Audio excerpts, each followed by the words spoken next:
Hey guys, Coach Pop here. Thanks for joining me for today's video cast. Today is lesson 3.1, and in chapter 3, we're moving into the classical period. However, what we're doing now is focusing a little bit more on the key concepts, specifically this week, the development of states and empires. So, to begin with, let's start with what is the distinction between a state and an empire? Well, a state is a centralized political authority. In other words, there's usually one person who is in charge. Now, that person might have a bureaucracy, a bunch of people who are running the show under his authority, but it's a centralized political authority. Most of these states we've seen so far are ruled by kings. Now, kings, remember, rule with coercion. That is to say, the threat of force or force itself. If you don't follow the rules, there will be force used to make you follow the rules. That is different than a chief. In a chiefdom, the chief rules by charisma. The chief gets you to want to follow him or her. They don't make you follow the rules, you want to, and they do that by trying to make you want to follow them. Nonetheless, when we're talking about the early forms of a state, a key issue is sovereignty. In other words, a state has the power to control its own land. So if we're talking about city states, for example, that means every city controls its own territory without influence from, say, some other city. All right, if that's a state, then how is that different from an empire? Well, we're going to follow the definition provided by a historian, Robert Strayer. He says that an empire is a larger and more aggressive state that does certain things. First, it conquers other states. It militarily takes over other states. Conquest is a key feature of any empire. Then it uses the natural resources of the territories that it has conquered. And then it has to manage a multi ethnic society. It has to find a way to incorporate all these people speaking different languages with different belief systems, different customs, and do so in a common political system. And that's sort of the key we're going to focus on. What is the system that is used to try to bring all these different people together that you just conquered, probably don't like you very much, and you're using all of their natural resources? Now, we're going to use the word imperialism a lot, and this is sort of like reason number 433 why English is stupid. Imperialism is the process of making an empire. Why isn't it called imperialism? I don't know. The what part, identifying, is easy because we do have a definition here, and that's the one above provided by Robert Strayer. The how and the why, the describing and explaining, though, we're going to use a little different approach, and that is the Conrad-Demarest model of imperialism. Now, I want to point out two things real quick. First of all, I'm a little bit biased about this. Arthur Demarest, the second of those two people, was my teacher when I was at Vanderbilt. So, I mean, I'm pretty much convinced this is a good thing to do. I'm biased, I'm admitting it. The second thing, though, is I'm sort of oversimplifying this. The version that he taught me as an undergraduate in college, it was an anthropology class, I will point out, not a history class, it was a little more complex. We're simplifying it so that it's easier to use. But the key idea is this. Conrad and Demarest were trying to find a way to describe how and explain why some states became empires, some empires succeeded, others did not, but all empires fall. So the first part of this model is the precondition.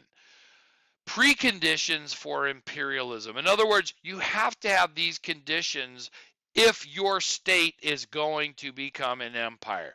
First of these, you got to start off with a state level government. Whether that's a city state or not, you have to have some sort of state system. but particularly you have to have a strong military power. If you're going to conquer other states, you got to have a strong military. Second, there has to be a power vacuum. A vacuum in space means there's nothing there. And so anything that moves into that territory is quickly going to fill it up. Well, when we're talking about states, what we're talking about is you might have a bunch of different states, but none of them is actually in control of the other ones. It's a vacuum. That is a precondition, along with a term they coined, an environmental mosaic. A mosaic is a bunch of different pieces. You have to have access to resources. Now, those resources could be ones that you started with originally when you were a state, or they could be ones that you are fighting to get access to. And it could be access to things like farmland to produce food. It could be access to metal ores that you're using for tools and technology. It could even be access to trade routes that are long distance that provide things that you need that you can't make for yourself. These are the preconditions. If your state's going to be an empire, these things have to be in place.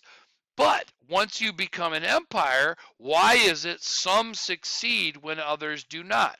Well, empires flourish, that is to say, they do well if you have the following conditions in place. First, an ideology that connects individuals with the imperial system. Now, the word ideology is really complicated. We'll get into it more as we go throughout the rest of the year. Idea is the root, though. And look at the second part of that sentence. There has to be some idea that makes the people of the empire feel like the empire is good for them, that the imperial project somehow benefits them personally. Now, this could take the form of a religion, as we'll see, but most frequently it's something else. It's some sort of idea that people go, oh, yeah, it's good and right for us to go out and conquer other people because what we're doing is justified. But you also need an effective administration.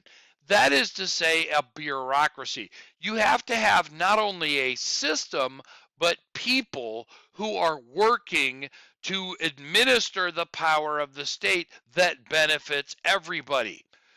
Territorial expansion is cool. Everybody likes expanding their territory, but your empire is only going to succeed if that expansion does the following things. First, it's got to provide enough food that allows continued population growth. Your people have to be fed first and foremost. It also has to trickle down.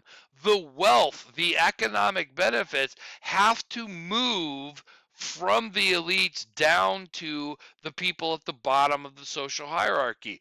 Again, if it doesn't, that's going to lead to all sorts of problems that are going to jeopardize the success of your empire.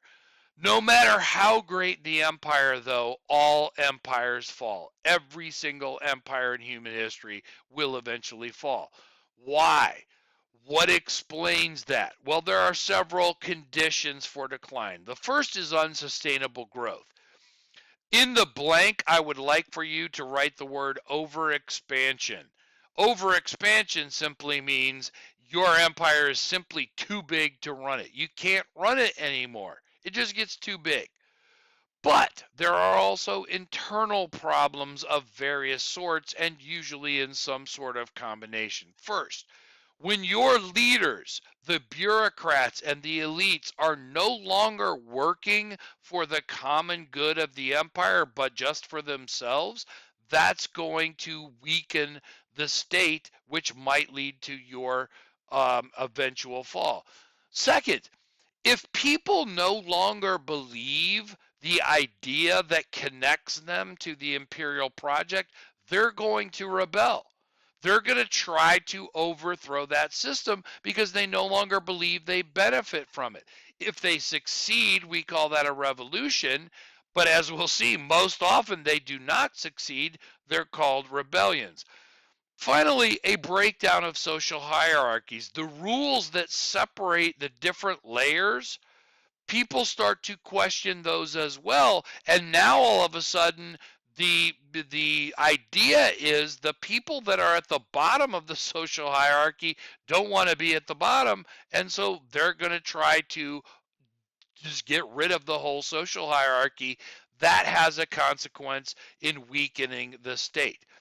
In addition to internal problems, though, we also see recurring external problems, chiefly invasions from barbarians. Now, as we've seen before, people tend to view themselves as civilized.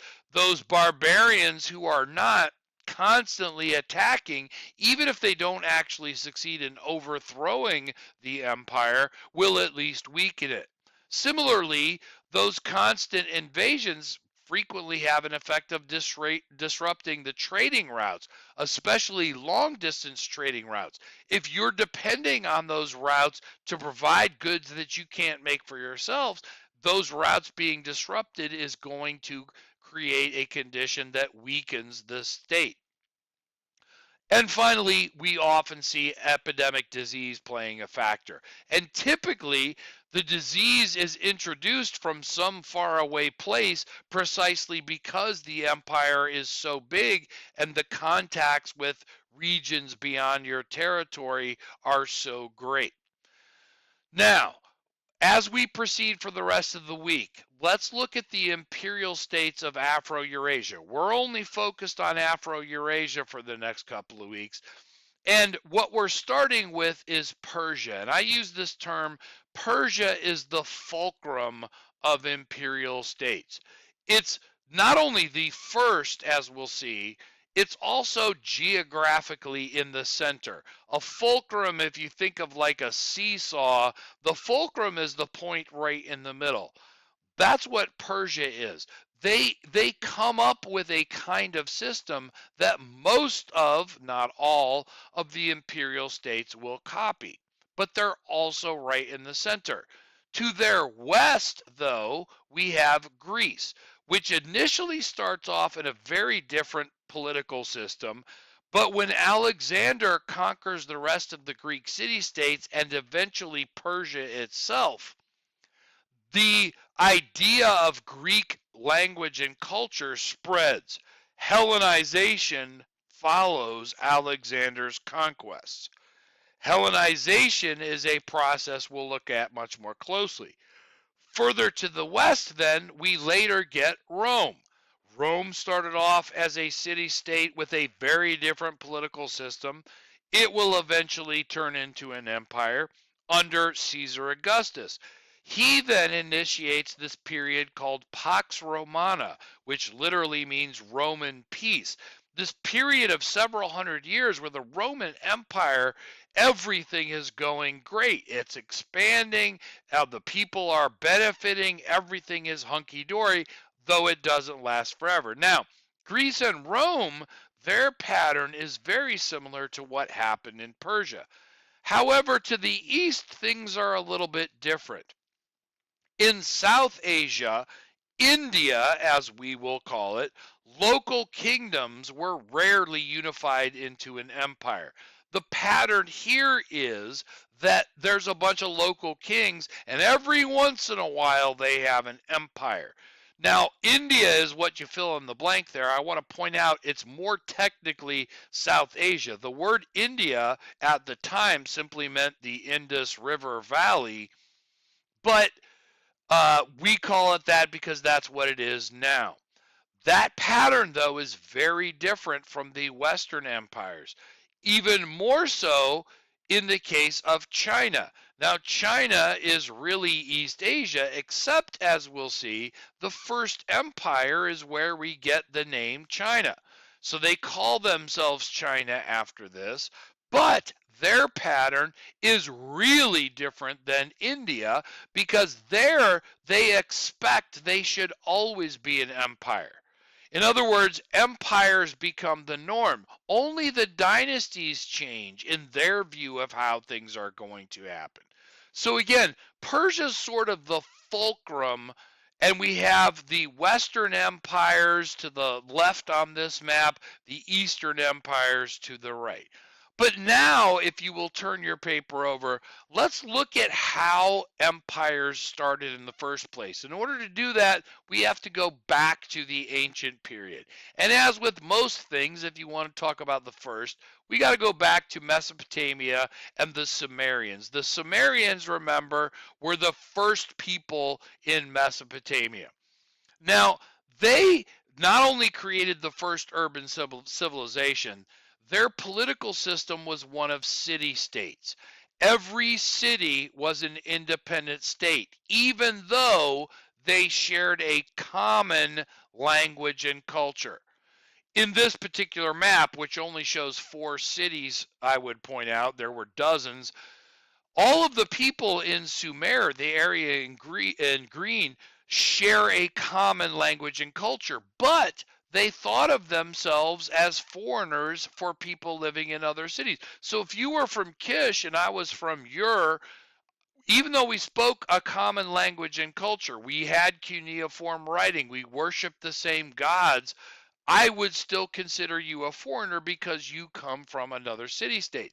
Well, in that system, we have a power vacuum. No one city state is in power. As we'll see, this is very different from what's going on in Egypt. I'm going to come back to that in just a moment.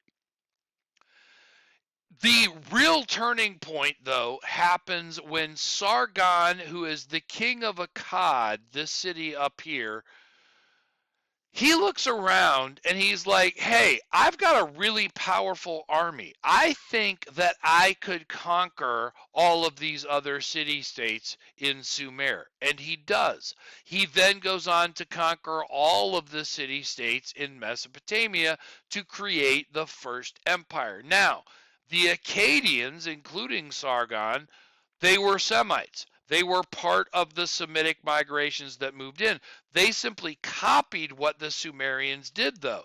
They used cuneiform for their writing. They worshipped the Sumerian gods. They called them by different names, but they had essentially the same beliefs. If you remember from your English 1 class, this is similar to what the Romans did with the Greek gods. They were basically the Greek gods, they just had Roman names. Now, one of the things I want to point out here, going back to the question about why did the empires begin in Mesopotamia instead of Egypt? It's geographical, okay? So over here's Egypt. Excuse me. After Menes the First united Lower Egypt and Upper Egypt and became the first pharaoh, things didn't change politically. Why not? It's geography. You've got a desert over here, you got a sea, you got a desert, you got a sea. Egypt was not in that much danger of invasion. On the other hand, consider Mesopotamia, where they had city-states. All of them were independent sovereign states constantly competing for resources.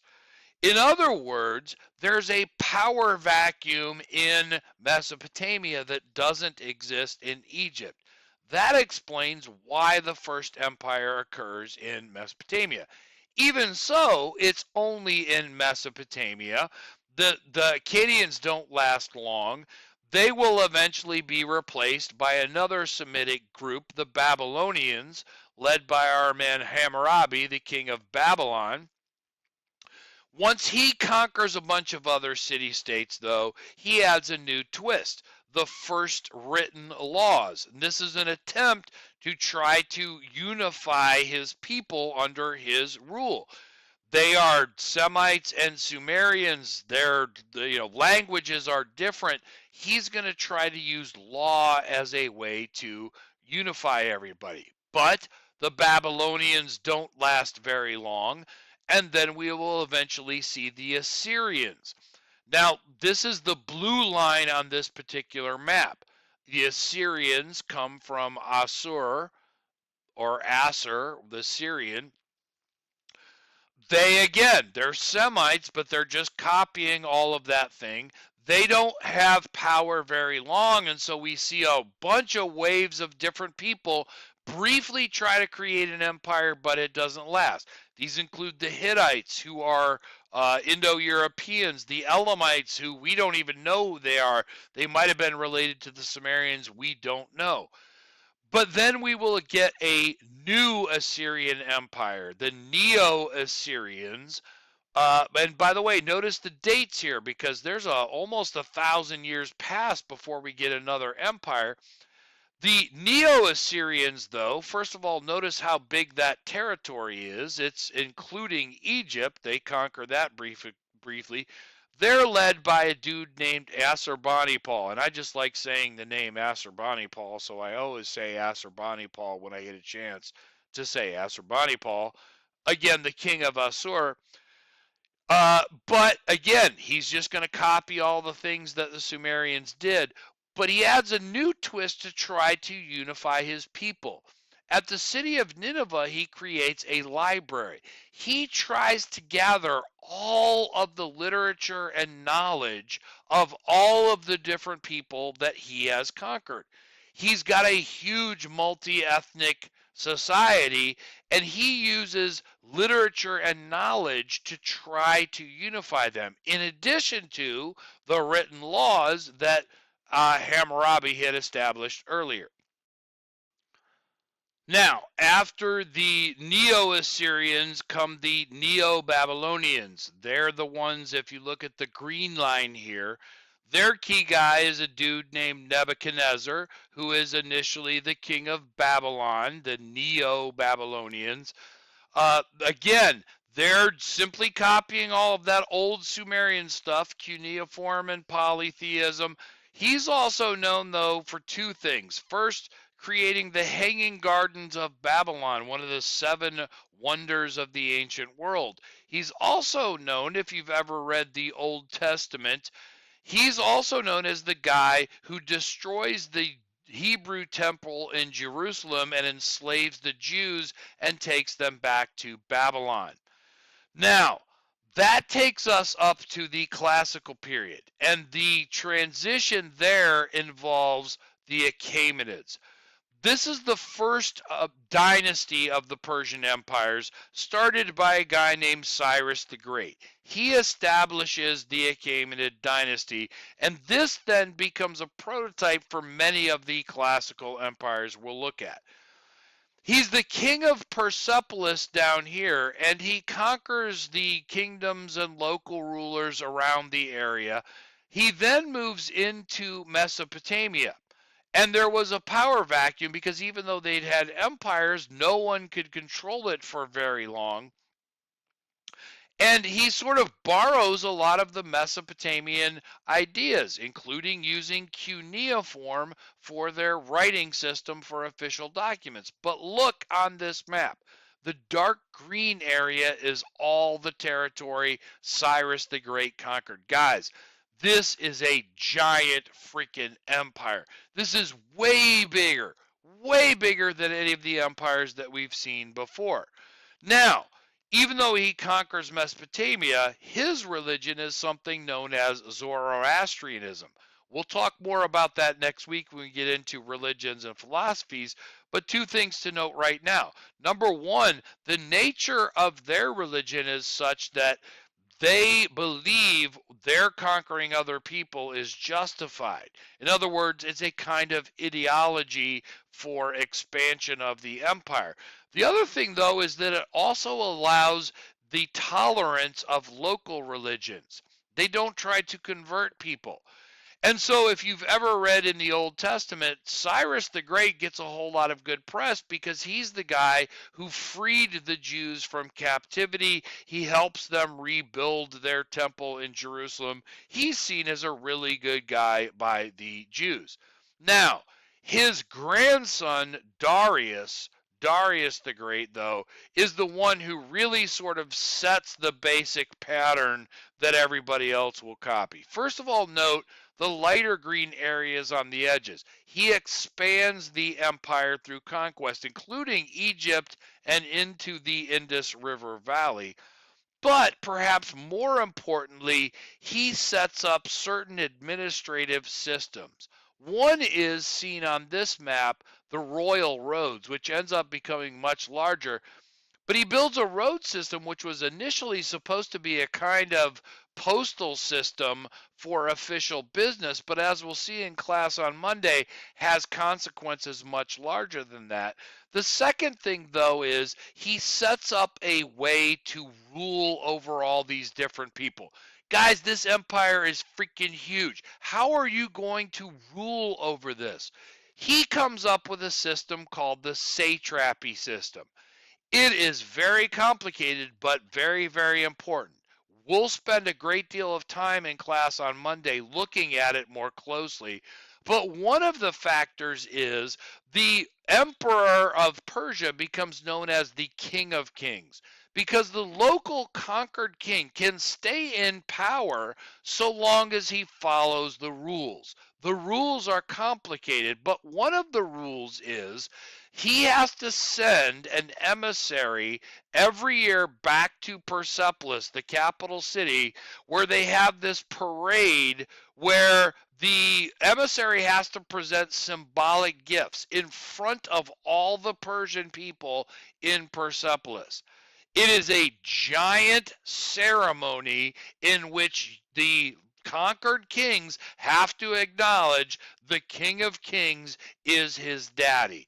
It is a very interesting and unusual process that they do, but we'll look much more closely at that in class. Now, there's other Achaemenids after Darius, including Xerxes and Darius III, that we'll talk about later on. But the final thing I want to note is this. We talk about Persia, and we are usually talking about the Achaemenid dynasty, but there's other dynasties of Persia after them, including the Seleucids. And the Seleucids we'll learn much more about in the next lesson. They're actually Greeks. They're descendants of a general of Alexander the Great. But the thing about the Seleucids is, even though they're Greek and they're spreading Greek language and culture, Hellenization, they just keep the same system. The satrapy system is exactly the same. In other words, you can think of it as the government changes, but the state stays the same. Here's a map of the Seleucid dynasty of the Persian Empire, but I want you to notice there's this region right here called Parthia, because the Parthians there are Iranians. And if you notice the date, like they kind of break away even when the Seleucids are still in power, and they will eventually overthrow the Seleucids. Now, their thing is this. They're Iranians. They are the local people.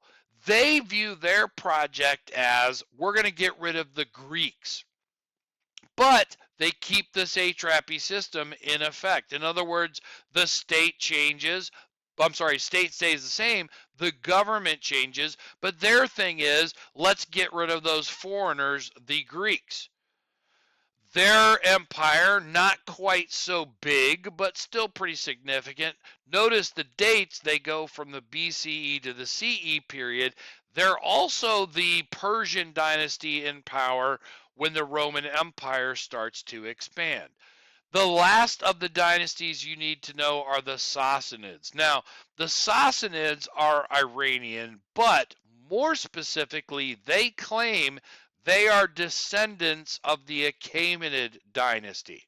So their project is not getting rid of the foreigners, but they are calling for a kind of cultural revival of the Achaemenid dynasty. The Parthenids were not Achaemenids. We're going to make Persia great again. We're going to go back to the good old days of the Achaemenid rule. That's what their project is.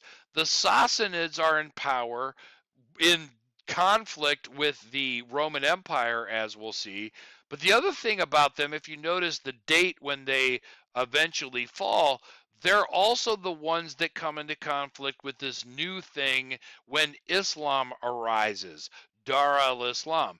Now, we'll get into that more because that is the beginning of the post-classical period, so we'll come back to that later.